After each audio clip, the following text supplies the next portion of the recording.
Now then, Vinyl Monkey again, 1972.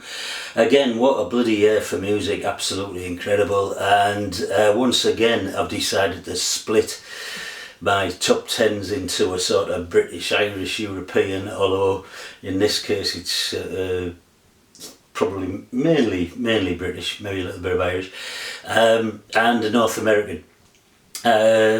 Just because there are just so many great records to talk about, and I find it almost impossible to get my favourite 10, even by splitting it that way. But anyway, I'm going to do that again. I'm going to start with British and Irish.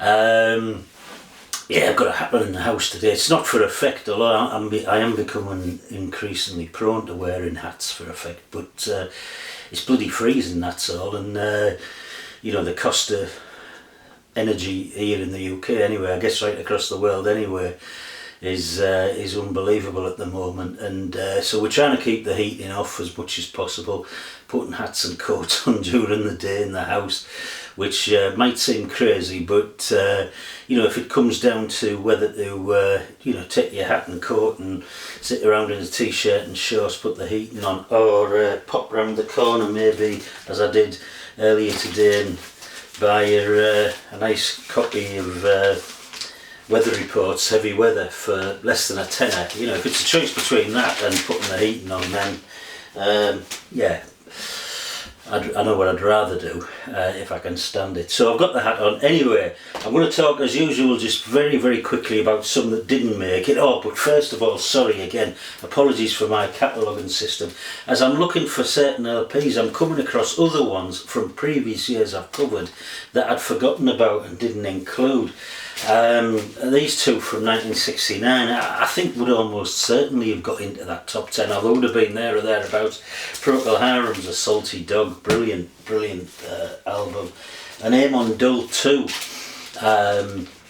their album, which, to be honest, because this is a reissue from 1972, I'd had it down as a 1972 album. It's a great album, it's a pioneering album in terms of krautrock, and but it isn't, it's 1969 actually. As I say, this is a reissue, which makes it, in my view, even better album. So it would have definitely been in there in 1969, but that ship has sailed, as they say, and I must improve. Maybe that's a project for over Christmas, when there's an out on the telly and all the rest of it, recatalogue all my LPs. But anyway, some of the ones that didn't make it into my top 10, just on the edge of it this time, framed by the sensational Alex Harvey Band, a brilliant Scottish singer who sings in a fearsome, menacing Scottish accent, absolutely fantastic. Maybe his next album was slightly better, but really a live band, I think,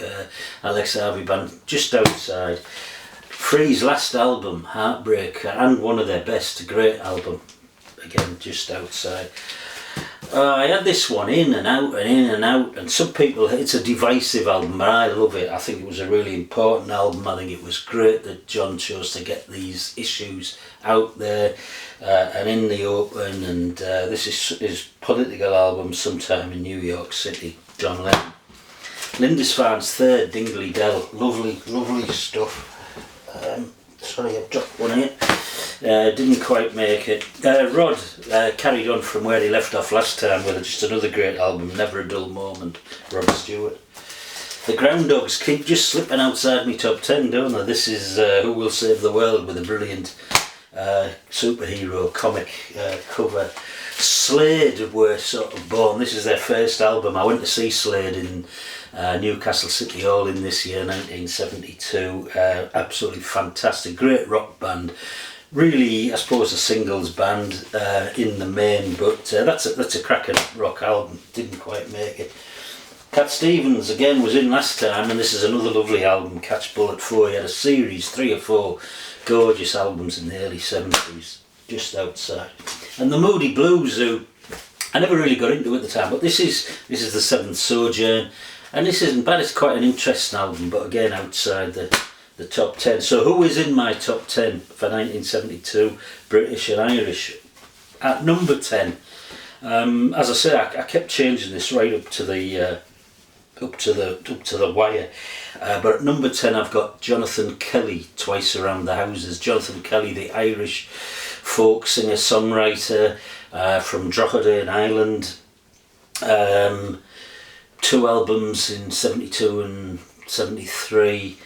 Played on the sort of folk scene all around Britain, and I didn't come across him at the time, I've got to say, although my mate did. He seen him down in Ripon. I was talking to a couple of friends in the pub last night who were talking about what a great gig that was back in 72. But this is a lovely album. This is on side 1, the opening track, Madeline, absolutely gorgeous. Sligo Fair, beautiful. The Ballad of Cursed Anna, yeah, slightly Dylan-esque, great stuff. And then Leave Them Go, the last track on side 1. And side 2 follows on, pretty strong stuff as well. But he just never broke through. He never had that sort of hit that some of the other, the contemporaries around that time, Al Stewart, Jerry Rafferty, people like that on the folk scene. They had the breakthrough sort of hits. Jonathan Kelly never did, although he had a big sort of, I don't know, you'd call it cult following. Anyway, he's my number 10, Jonathan Kelly, Twice Around the Houses. Number 9, what an album this is. This is Wishbone Ash, Argus. Wishbone Ash had their own great cover as well, with a sort of ancient warrior there and then a faint sort of spaceship here on this side. Yeah, very interesting, profound. But they had their own sound. It didn't fit into any of the other categories. It wasn't prog, it wasn't blues, it wasn't heavy, and that was maybe to their disadvantage. They didn't sort of get the fan base or the coverage or the recognition that maybe some bands got. But they were a really, really talented band. A real series of strong albums from their debut right through to the mid 70s. Still going in 2 forms at the moment. I've seen one of their formats relatively recently, and still going strong, great stuff. What they did pioneer was a sort of twin lead guitar sound, which was pretty unique at the time, and that works really, really well on this album. And also sort of lovely twin harmonies, so twin guitars, twin lead singing, and the opening track at the time was slow acoustic start and then builds and builds, and beautiful song. Blowing Free, of course, is the perhaps the best known track on here, and The King Will Come, and Warrior, but really, really good stuff. My number 9, Wishbone Ash, Argus. My number 8 is the Strawbs. This is Grave New World. Great trifold cover. But I've got to admit, I took against the Strawbs back in the time in the 70s. And I think it was probably for 2 reasons. One, that awful bloody single they had, Part of the Union, dreadful single. But also, I've got a confession to make. I've got probably a chip on my shoulder when anybody speaks in a sort of what I consider a posh sort of southern English accent. I tend to, me hackles go up, the class warrior in me sort of comes to the fore, and this was the case here, and with quite a few other of those sort of bands and singers from down there, people like Kevin Ayres and others. I just didn't like the sort of accents they were singing, and it got me going, and so I'd pretty much ignored them. But my partner persuaded me relatively recently, I don't know, 10 years or so. The Strawbs were playing in a tiny pub in the Yorkshire Dales, the Buck Inn in Reeth, and persuaded me to go, and I'm glad she did, because what a fantastic gig. And I should try and get rid of these chips on my shoulder. They never serve me very well, but I realise they're good people, great songs, authentic songs. This is a lovely album. Benedictus, with its lovely harmonies opening the album. What is it called? Queen of Dreams. Where's the song list? I can't even. No, Queen of Dreams, I think, is a sort of weird proggy sort of song. New World itself, a sort of epic, sort of great stuff, and some of the proggy folky sort of stuff. But it's a lovely album. It's a different sort of album. It's really quality. It's my number 8, the Strawbs, Grave New World. Number 7. This is T-Rex's second album, The Slider. Oops, I've got it wrong way around. Lovely photo on the front and back, taken actually by Ringo Starr when he was involved in directing a film with Mark Bolan. But I think it's one of the great iconic record covers of the glam rock era. This, I think it's a great album, but I think it's somewhere below his previous album, Electric Warrior.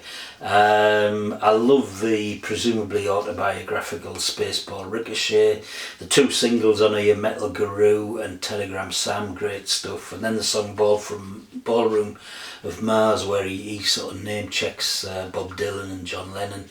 Really good stuff. So, great stuff. Probably T-Rex's second best album, and my number 7 from 1972. My number 6, what an album this is. This is Roxy Music. This is their debut album called Roxy Music.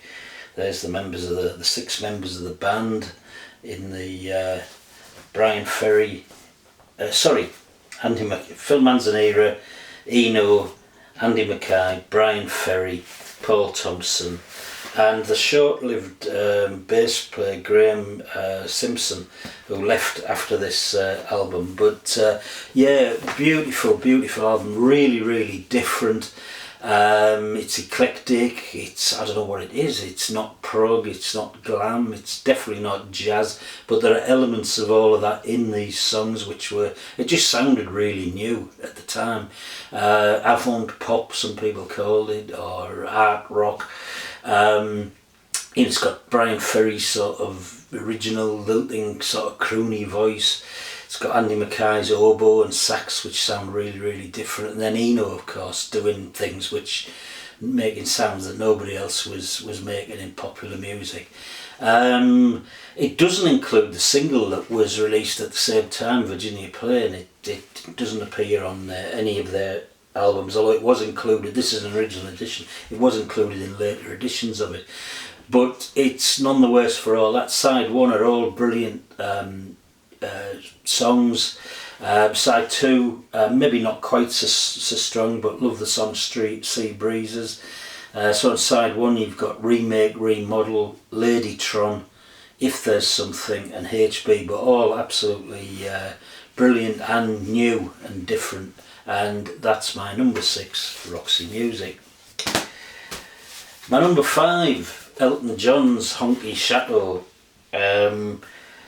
This is, what was it? Elton's fourth album? The fourth, yeah, I think it was his 4th album. Brilliant, definitely one of his strongest. It starts with a brilliant sort of New Orleans style honky cat, and then the lovely song Mellow, and on side 1 it's got the absolute superlative Rocket Man, which I just love that song and that single. On side 2, Mona Lisa and Mad Hatters. It's got a great band behind him. They're just really strong songs, apart from one of them which does make me cringe a little bit, Think I'm Gonna Kill Myself, which, unless I'm missing something, seems to be sort of making fun of teenagers that are having suicidal thoughts, unless I'm unless it's too deep for me or over my head or whatever. But that song apart, really strong. As I say, one of Elton John's best. Lovely band behind him. Davy Johnson on lead guitar. This was his first album with the band, and that's a great guitar sound he's got. So that's my number 5, Elton John, Honky Chateau. My number 4, David Bowie, Ziggy Stardust and the Spiders from Mars. I remember buying this at the time. This is my original copy from back in 1972-3. I remember playing the opening track to death. I absolutely loved the opening track, 5 years.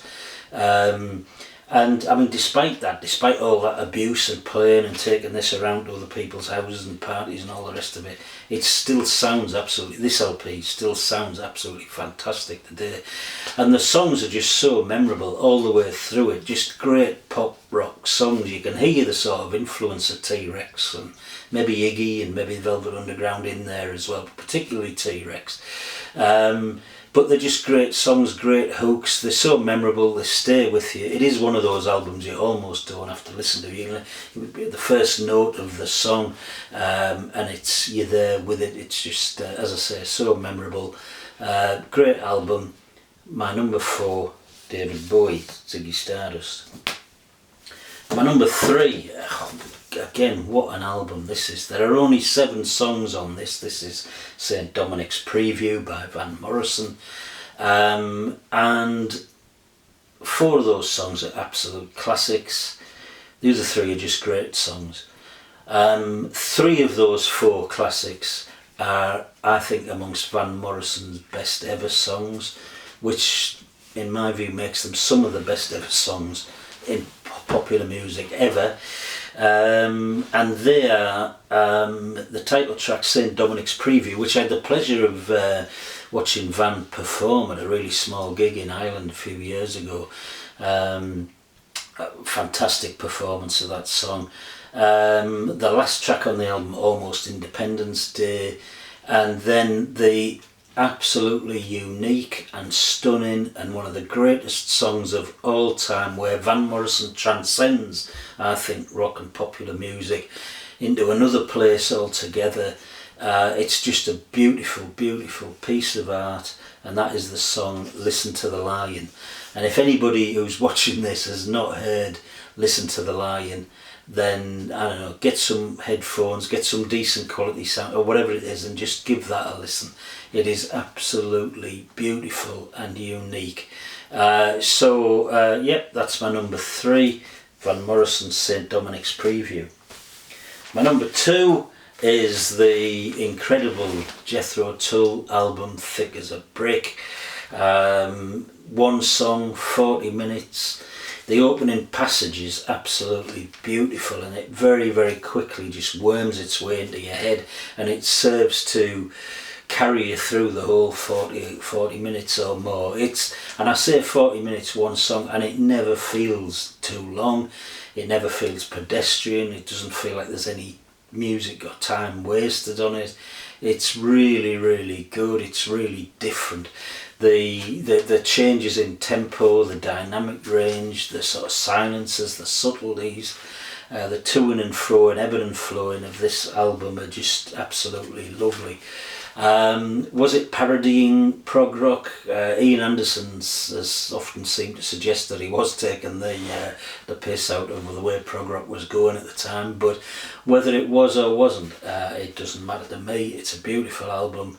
I think it's Tull's best album myself, and it's my number 2 for 72, Thick as a Brick, Jethro Tull. Leaving my number 1, I didn't think this would be number 1. I thought it would be in there, but this is the Rolling Stones, Exile on Main Street. But I've played it again twice this week, and it is just a fantastic rock and roll album. It just brings together blues, rock, country, gospel, soul, the piano, the horns, the twin lead guitars, the vocals down in the mix, all of that just, it creates this loose, live, muddy sort of feel that sustains right the way through this double album. And it's just one of those albums where, I don't know, it's like a party. You just listen from beginning to end. There's some great standout tracks like Tumbling Dice and Rocks Off and one or two others, but the whole album just has this feel which carries you through it on a wave, and it's one of the Stones' best ever. There were all sorts of difficulties in the making of it, I think, at the time, but I don't know, they've resulted in just a great piece of work, one of their strongest albums. That's my number 1 from 72, Rolling Stones, Exile on Main Street. So, thanks again for joining us. Next week or next time, I shall be doing the North American top 10 from 72. Cheers.